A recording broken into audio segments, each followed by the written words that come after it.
네, 안녕하세요 여러분, 카타임 토마입니다. 이번에 시승해볼 모델은 쉐보레 트랙스 크로스오버 액티브 트림의 차량입니다. 이 차량은 지금 한국GM의 실적을 이끌고 있죠. 연간 한 20만 대 이상 수출이 된다고 해요. 지금 한국GM이 두 종의 모델을 생산해서 팔고 있고요, 나머지는 다 수입해서 팔고 있는데 트레일블레이저와 이 쉐보레 트랙스 크로스오버 이 두 종을 생산해서 팔고 있거든요. 근데 그 중에서도 국내에서 가장 많이 팔리는 모델이고요, 미국에서도 또 엄청나게 팔리고 있다고 합니다. 지금 한국GM의 실적이 호황이거든요. 굉장히 큰 기여를 하고 있는 모델이라고 보시면 될 것 같습니다. 지금부터 잠깐 실내 디자인 그리고 주행 질감에 대해서 좀 말씀드리도록 할게요. 가보겠습니다. 쉐보레 트랙스 크로스오버 외관 디자인부터 좀 살펴보도록 할게요. 프론트 라이트는 상단에 DRL, 하단에 프로젝션 헤드램프로 구성된 분리형 레이아웃 프론트 라이트를 보여주고 있습니다. 그리고 요게 턴 시그널 램프예요. 라디에이터 그릴 같은 경우에는 쉐보레 특유의 듀얼 포트 그릴로 되어 있고요, 블랙 보타이가 들어가 있습니다. 그리고 RS 같은 경우에는 요렇게 끊어졌거든요. 근데 이거는 얘까지 이렇게 블랙 하이그로시로 색칠을 해놨어요. 그래서 라디에이터 그릴이 이렇게 넓어 보이는 그런 효과를 보여주고 있습니다. 프론트 립에는 짙은 색상의 크롬 몰딩이 되어 있네요. 유광이긴 한데 약간 색상이 짙어요. 이렇게 디자인이 되어 있고요. 후드 같은 경우에 볼륨감을 충분히 나타낼 수 있는 형태로 라인이 들어가 있습니다. 자, 휠아치 클래딩을 두툼하게 이렇게 해놔가지고 SUV스럽기도 하고요, 좀 그런 느낌을 보여주고 있죠. 5 스포크 휠이 들어가 있는데요, 약간 비스듬하게, 중심을 약간 비스듬하게 이렇게 스포크가 벗어나 있죠. 그래가지고 좀 회오리 느낌이 들도록 이렇게 구성이 되어 있습니다. 타이어 사이즈는 2555 18인치 타이어, 구디어의 타이어가 장착되어 있습니다.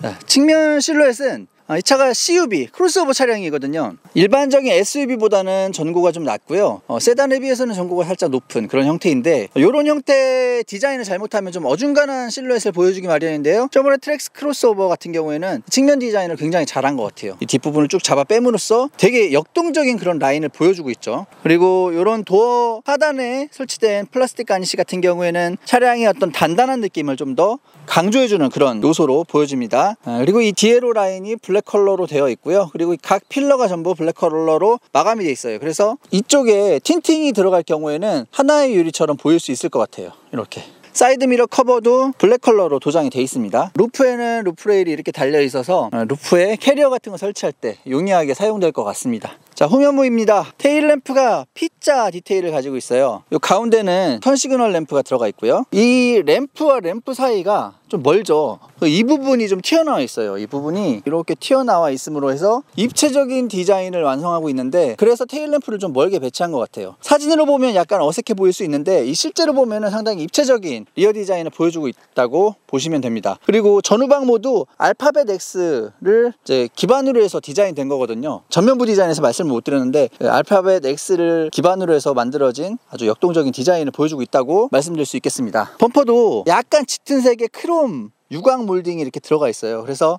세련된 느낌도 들고요, 깔끔한 느낌도 들고 그렇습니다. 이쪽에 리플렉터가 들어가 있고, 그리고 보조 제동등은 루프 스포일러에 달려 있습니다. 테일게이트는 전동식이고요, 저 테일게이트가 열리는 그 각도를 조절해서 그걸 설정해 가지고 그 각도만큼 열리게도 할 수 있어요. 트렁크 용량은 414리터라고 해요. 차가 소형 CUV잖아요. 소형 등급 치고 괜찮은 트렁크 용량을 가졌다고 말씀드릴 수 있을 것 같아요. 자, 그러면 실내 디자인 한번 좀 살펴보도록 할게요. 자, 2열부터 좀 왔습니다. 1열 시트를 제 키에 맞춰놨는데도 이게 보시는 것처럼 레그룸이 상당히 여유롭고요, 그리고 풋룸도 충분합니다. 그리고 아까 이 차량의 측면 실루엣이 역동적인 느낌을 보여준다고 말씀드렸는데, 그런 와중에서도 루프 라인은 플랫하게 가져가는 모습을 볼 수 있었어요. 그런 결과로 헤드룸도 상당히 여유롭습니다. 잠깐 보여드릴게요. 요 정도, 한 요 정도? 요 정도의 헤드룸이 남습니다. 제 키가 177 정도 되고요, 그 정도 감안했을 때 충분히 여유로운 헤드룸을 가지고 있다 라고 말씀드려도 될 것 같아요. 그리고 또 하나의 장점이 이쪽에 바닥이 플랫해요. 그래서 이쪽 바닥이 플랫해서 가운데에 앉는 분들도 다리를 좀 이렇게 잘 놓을 수 있겠다, 그런 생각이 좀 들고요, 여기에 에어벤트가 있는데 에어벤트가 살짝 얼굴 쪽을 향하게 되어 있어서 바람을 좀 바로 맞을 수 있다, 그런 장점이 있습니다. 그리고 USB A 타입, C 타입 들어가 있어서 뒤에 앉은 분들도 이제 스마트 기기를 충전을 수월하게 할 수 있겠다. 그리고 이 차량이 이런 도어 패널 같은 데에서 좀 불만스럽다 말씀하시는 분들도 있을 수 있겠는데, 가격 생각해보면 이 정도는 수긍할 만하죠. 그리고 깔끔하게 디자인되어 있어서 별로 이렇게 싸 보인다는 생각도 안 들어요. 이 디자인이 상당히 중요한데 이런 라인 같은 게 되게 멋지게 되어 있어요. 괜찮습니다. 그럼 앞을 좀 볼게요. 네, 이 액티브 트림이 포인트가 RS 같은 경우에는 빨간색 포인트가 있었는데 이 액티브는 노란색 포인트가 있어요. 그래서 RS는 좀 역동적인 스포티한 느낌이 들었다면 얘는 좀 젊고 발랄한 느낌이 좀 드는 것 같아요. 3스포크 스티어링 휠이 들어가 있는데요. 오른쪽엔 인포테인먼트 조절할 수 있고요. 왼쪽에는 ADAS 조절할 수 있는데 ADAS가 차선 중앙 유지 보조만 빠진 ADAS가 다 들어가 있어요. 앞차간 간격 유지가 되고요. 차선 이탈 기능도 있어요. 차선 중앙 유지 보조만 없습니다. 그래서 그거 틀어놓고 스티어링 휠만 잘 조절해주고 가면은 되게 편안하게 운전을 할 수 있겠다라는 생각이 듭니다. 디지털 클러스터와 센터 모니터가 이렇게 연결된 와이드 디스플레이가 들어가 있고요. 여기에 볼륨 조절, 오디오 시스템, 전원 버튼이 있습니다. 그리고 이쪽에 엔진 버튼 여기 있고요. 공조장치 컨트롤 버튼들은 이렇게 배열되어 있어요. 직관적으로 되어 있어서 한번 사용해보면 그냥 계속 익숙하게 사용할 수 있다라는 거 장점입니다. 기어 노브는 레버식입니다. 사용하기 편하네요. 전자식은 아니고요. 물리식으로 되어 있습니다. 컵홀더 2개랑 여기에 휴대폰을 놓을 수 있는 그런 홈이 들어가 있고요. 저 앞쪽에는 휴대폰 하나를 충전할 수 있는 무선 충전 포트와 USB 포트들이, 그리고 시거잭까지 이렇게 배열이 되어 있습니다. 이런 블랙 하이그로시로 멋을 준 부분은 좋다고 생각하고요. 1열 도어 패널에는 2열과는 다르게 쪽 블랙 하이그로시가 여기도 설치가 되어 있습니다. 암레스트 열면은 수납 공간 이렇게 있고요. 소형이다 보니까 좌우 폭은 약간 좁아요. 그건 어쩔 수 없는 거고, 근데 이 레그룸은 앞도 그렇고 뒤도 그렇고 상당히 여유롭다는 거, 그런 게 장점이라고 볼 수 있겠습니다. 썬루프가 들어가 있다는 거, 그리고 하이패스도 들어가 있습니다. 시동을 키면 카드가 없습니다. 디지털 클러스터는 가운데 속도가 나오고요. 이 둘러싼 원이 RPM을 얘기합니다. 그리고 이쪽으로 ADAS 오토 설정 그 숫자가 여기에 나오고요. 여기에 기름 게이지, 이쪽에 수온 게이지 이렇게 돼 있고, 무선 안드로이드 오토가 돼 있는 거예요. 그래서 순정 내비게이션은 아니고 스마트폰 T맵을 이용한 내비게이션을 볼 수 있다는 거, 그런 말씀 드리고요. 센터페시아가 운전석 쪽으로 이렇게 틀어져 있어요. 네, 그래가지고 운전하다가도 이런 것들을 확인하기 편리하다라는 거 말씀드려야 될 것 같고요. 터빈의 모습에서 영감을 얻은 원형 송풍구라고 합니다. 송풍구 멋들어지죠. 가운데 송풍구는 슬림한 가로형 송풍구가 되어 있어요. 자, 그러면 이 정도 봤으니까 주행하면서 이 주행 질감이라든가 그리고 이 차량의 기본기 등에 대해서 좀 말씀드리도록 하겠습니다. 가볼게요. 자, 그럼 쉐보레 트랙스 크로스오버 액티브 모델과 함께 달려보도록 하겠습니다.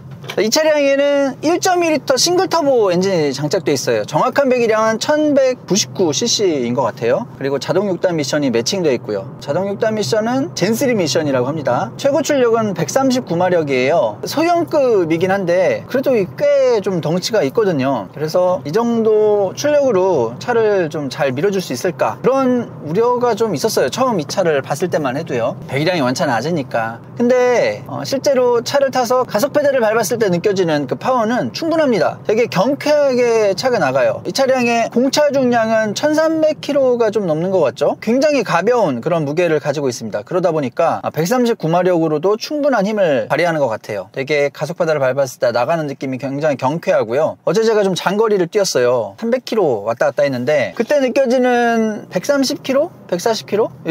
이 정도의 중고속 영역에서도 충분한 파워를 발휘한다, 그런 생각이 들었고요. 가솔린 모델이다 보니까 정숙합니다. 직렬 3기통 엔진이 들어가 있다 보니 아이들링 시에 느껴지는 회전 질감에서는 솔직히 말씀드리면 뭐 4기통, 6기통 이런 거에 비해서는 약간 좀 튀는 느낌은 좀 있지만 이 주행을 할 때 느껴지는 느낌은 뭐 직렬 3기통이라고 해가지고 주행 질감이 안 좋게 다가온다거나 그런 건 없습니다. 그리고 정숙성 측면도 훌륭하고요. 제 친구가 이 차를 옆에 탔었는데 요즘 차들은 이 소형차, 뭐 중형차 할 것 없이 조용하구나, 이런 얘기를 하더라고요. 상당히 조용해서 좋았다. 정숙해요. 그리고 이 핸들링이 가볍습니다. 그래서 아마도 이 차량의 타켓 연령층이 미국의 10대, 20대, 그리고 한국에서도 20대나 뭐 여성분들 이 정도 타겟팅을 하다 보니까 아주 가벼운 핸들링을 집어넣는 것 같아요. 그렇다고 해가지고 뭐 가볍다고 해서 막 헬렐레 날아가는 그런 핸들링은 아니고요. 차를 정확히 뭐라 그러죠? 방향 전환 정확히 할 수 있는 그런 좋은 핸들링을 가지고 있습니다. 핸들링 측면에서는 이 한국 GM 차량들이 잘 해내고 있죠. 이 차도 역시 핸들링은 큰 문제가 없어요. 큰 불만 사항이 안 나올 것 같아요. 아까 말씀드린 것처럼 ADAS를 켰을 때 차선 중앙 유지 보조가 없다는 부분은 좀 아쉽지만 가격을 생각해보면은 그런 건 수긍할 만하죠. 그리고 하체 세팅은 약간은 단단한 느낌이에요. 단단한 느낌인데 뒤쪽이 토션빔으로 세팅되어 있거든요. 소형급의 차량 같은 경우는 토션빔 많이 사용하고 이 쉐보레 같은 경우에는 이 토션빔 세팅을 굉장히 잘하는 회사예요. 토션빔 세팅했다고 해서 뭐 불편하다는 느낌은 들지 않고요. 약간 좀 단단한 느낌으로 차체 세팅을 해놨다. 쉐시가 좋다는 얘기를 많이 하죠. 한국 GM 차량들 보고 쉐시가 좋다는 얘기를 많이 하는데 이 차량 역시 쉐시가 좋아요. 쉐시를 잘 만들었다는 생각이 듭니다. 그러니까 기본기가 좋다는 얘기죠. 다시 한번 말씀드리지만 단단하게 세팅되었다 보니 연세가 있으신 분들보다는 이제 연령층이 낮은 뭐 20대, 30대 이런 분들에게 상당히 어필할 수 있는 하체 세팅을 가지고 있다. 그렇게 말씀드릴 수 있을 것 같습니다. 제로백을 재보지는 않았지만 사실 뭐 제로백을 재볼 필요가 없는 것 같아요. 그냥 이렇게 경쾌하게 나가기 때문에 이 차량 갖고 뭐 세리 밟고 이런 그런 종류의 차는 아니기 때문에 제로백을 말씀드리는 거는 뭐 큰 의미는 없는 것 같고, 근데 초반의 가속력이 답답하지 않다, 경쾌하게 나간다 라는 거 다시 한번 강조해 드리고 싶고요.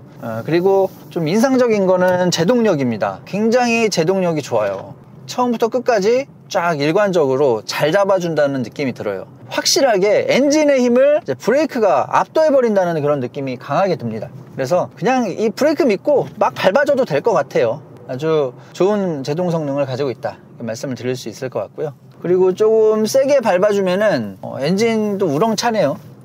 볼까요? 네, 우렁차입니다.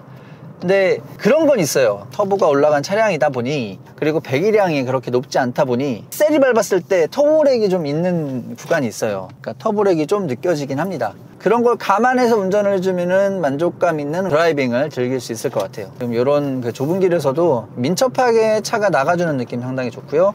그리고 제동력 다시 한번 말씀드리지만 아주 훌륭합니다. 운전하면서 계속 느껴지는 게 차가 참 젊은 차량이구나, 그런 느낌이 참 많이 느껴져요. 가격도 저렴하잖아요. 풀옵션이 한 2,900만 원 정도? 그 정도니까 아반떼를 살 바에야 이 차를 사는 것도 전 나쁘지 않다고 봐요. 아반떼 같은 경우는 세단이잖아요. 이 차량은 CUV이고 좀 더 실용적인 그런 세그먼트잖아요. 근데 스타일도 굉장히 중요한데, 젊은 분들 타고 다니기 스타일도 굉장히 중요한데 아반떼 못지않은 굉장히 멋진 스타일을 가지고 있단 말이죠. 역동적이고요. SUV에 가까운 차량이지만 또 그런 둔탁함을 보이지 않고 상당히 스포티한 그런 디자인을 가지고 있다는 점, 이런 걸 보면은 아주 좋은 상품성을 가지고 있거든요. 몇 가지 뭐 편의사양이 부족한 부분도 있지만 그런 걸 감안해서라도 이 정도 가격에 이 정도 실용성, 그리고 이 정도 성능을 가지고 있다 라면은 20대 분들 그리고 30대 분들까지도 사용할 만한 차다. 그리고 여성분들 타기에도 되게 좋아요. 핸들링도 가볍고 잘 나가고 운전하기가 되게 뭐 시야도 좋고 해서 편안합니다. 그런 부분들 보면은 충분히 괜찮은 그런 경쟁력을 가지고 있다, 그런 차량이다 라고 말씀드릴 수 있을 것 같고요. 제가 만약에 첫 차를 고를 때 이 차가 나와 있었다 그러면 저 이 차 샀을 것 같아요. 저는 쉐보레 크루즈 디젤, 그때 왜 전설의 차 있잖아요, 라프디. 제가 제 돈으로 처음 산 차는 라프디였어요. 그 차 굉장히 재밌게 잘 타고 다녔거든요. 진짜 여기저기 와이프랑 그때 신혼 때니까 진짜 많이 다녔고 그랬는데, 만약에 그때 이 차가 있었다면은 저 이 차 샀을 것 같아요. 정말 마음에 드는 그런 차입니다. 뭐 실내 같은 경우에도 옛날에 좀 약간 투박했던 그런 이미지도 없고요. 세련된 그런 느낌의 실내 공간, 그리고 뒷자리도 좀 넓어가지고 4인 가족까지도 패밀리카로 쓰기에도 좋고요. 이런 차가 이렇게 좋은 가격을 가지고 나왔다는 거, 한국 GM이 굉장히 노력해서 만든 차 같다는 생각이 듭니다.